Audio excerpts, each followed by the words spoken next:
దాడులెన్ని జరిగిన గాని దడువలేదు రేవంతన్నా గంతకంతా ఎత్తుకు ఎదిగాడు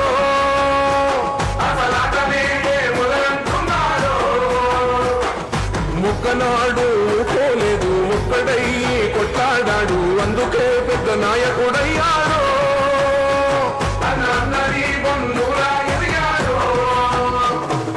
అమరవీరుల త్యాగం చూసి అమ్మ సోనియ చలువతోటి వచ్చిన మన తెలంగాణ రక్షణే ధ్యేయమంటున్నాడు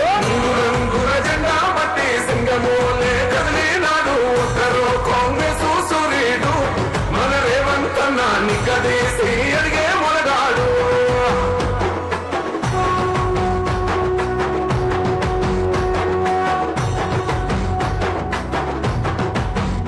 అందరినీ కలిపేటోడు ఆనాటి రోజులు తెస్తాడు మన ఆశలన్నీ తెచ్చే నాయకుడు ఇందిరమ్మ రాజ్యం మళ్ళీ రేవంతు వల్లే సాధ్యం మన వంతుగా అన్నకు